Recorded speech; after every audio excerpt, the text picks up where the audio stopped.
معزز خواتین و حضرات، نہایت مختصر کچھ گزارشات کروں گا۔ میرے خیال میں کسی بھی شاعر یا ادیب یا فنکار کی عظمت اور اس کی مقبولیت کا لٹمس ٹیسٹ یہ ہے کہ تقریب اس کی عدم موجودگی میں منعقد ہو اور دوست والہانہ چلے آئیں۔ اور یہ تقریب جو ہے یہ اس کا منہ بولتا ثبوت ہے۔ آپ دیکھ لیجئے کہ شمال اور جنوب، مغرب اور مشرق سے کتنے خوبصورت چہرے درخشاں اور کتنے شاندار لکھنے والے شاعر اور ادیب آج انہیں خراج عقیدت اور محبت پیش کرنے کے لیے ان کی عدم موجودگی میں آئے ہیں۔ میں نے اس طرح کی تقریب پہلے کبھی نہیں دیکھی۔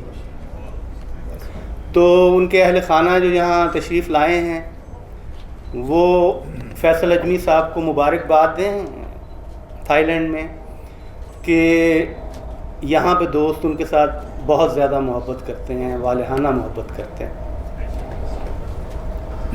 جناب فیصل اجمی کے ساتھ میرا تعلق جو ہے عقیدت کا اور نیاز مندی کا وہ بہت پرانا ہے، کچھ غائبانہ ہے، کچھ ان کی موجودگی میں بھی تھا۔ تو میں اور میرے دوست جب ہم لوگ فیصل آباد میں زیر تعلیم تھے تو ہم لوگ جن بڑے بڑے لوگوں کی شاعری پڑھ کر ہم لوگوں نے سیکھا اور لکھنا شروع کیا، ان میں فیصل اجمی کا نام سر فہرست تھا۔ اب باقی ایک بہت بڑی ایک طویل فہرست ہے، ہم لوگ جانتے ہیں کہ وہ لوگ جنہوں نے کہ داغ کے بعد خاص طور پہ نئی غزل کی آبیاری کی، اس کو ثروت مند کیا، اس میں فیصل اجمی کا نام نہایت روشن ہمارے سامنے موجود ہے۔ اس کے بعد جس طرح شاہ صاحب فرما رہے تھے کہ زیادہ تر وقت ان کا جو ہے ملک سے باہر گزرا، لیکن جب وہ یہاں تواتر کے ساتھ آتے تھے تو میری خوش قسمتی ہے کہ میں نے ان کے ساتھ بہت طویل محفلیں کیں جو پہروں چلتی رہتی تھیں۔ یعنی بڑے طلسماتی ان کی شخصیت ہے۔ یعنی ایک محفل شروع ہوتی تھی اور وہ جاری رہتی تھی کئی دن، لوگ وہاں سو بھی جاتے تھے، پھر اٹھ جاتے تھے، پھر بات شروع ہو جاتی، پھر سو جاتے تھے اور یہ بیٹھے ہوئے۔ تو وہاں پہ پھر کلام جو ہے وہ بزبان شاعر سننے کا بہت زیادہ موقع ملا۔ وہ غزلیں ان کی یا نظمیں جو سمندر میں اور دوسری نظموں کتابوں میں شامل ہیں وہ ان کی زبان سے سننے کا، ان کے نہایت خوش خط دستاویزات دیکھنے کا موقع ملا جب وہ کھول کر جو ہے ہمیں اپنی غزلیں سناتے تھے، تو وہ تو ایک بڑا طلسماتی منظر ہوتا تھا۔ اس کے بعد انہوں نے اسلام آباد میں آثار کے نام سے ادبی جریدہ شروع کیا اور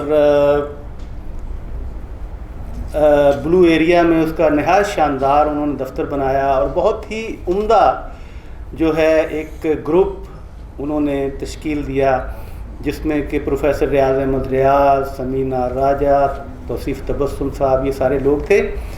اور اس زمانے میں بڑے مقتدر اور بڑے معتبر رسالے شائع ہوتے تھے، جیسے فنون ہے، اوراق ہے، ادب لطیف ہے۔ تو اس میں آثار کا آنا اور قبولیت کرنا یہ ایک بہت ہی شاندار ایک یاد ہے جو ابھی بھی میرے ذہن میں ہے۔ انہوں نے بہت محبت سے اس کا اجرا کیا تھا اور مجھے اعزاز حاصل ہے کہ میری نظمیں اس میں شامل ہوتی تھیں۔ اور اب میں شاہد ماکلی کو مبارکباد پیش کرتا ہوں کہ انہوں نے آثار کا مقرر اجرا کیا ہے اور یہ ایک بہت خوش آئند بات ہے۔ فیصل اجمی بلا مبالغہ اردو ادب کا ایک درخشندہ نام ہے، غزل ہو یا نظم ہو یا افسانہ ہو۔ یہ سخن آباد کی اشاعت ایک نہایت خوش آئند قدم ہے جس پر میں خاص طور پہ شاہد ماکلی کو مبارکباد پیش کرتا ہوں اور فیصل اجمی صاحب کو بھی مبارکباد پیش کرتا ہوں کہ انہیں شاہد ماکلی کی شکل میں یہاں ایک بہت بڑے دوست کا میں کہوں گا سہارا حاصل ہے، ان کی مدد حاصل ہے۔ تو یہ تقریب ہمیشہ مجھے تو یاد رہے گی کہ اس طرح کی تقریب میں نے کہیں نہیں دیکھی کہ شاعر جو ہے خود موجود نہیں ہے اور دوست بڑی محبت کے ساتھ اس کو خراج تحسین پیش کرنے کے لیے یہاں تشریف لائے ہیں۔ تو شاہد آپ کا بہت بہت شکریہ کہ آپ نے مجھے یہاں بلایا۔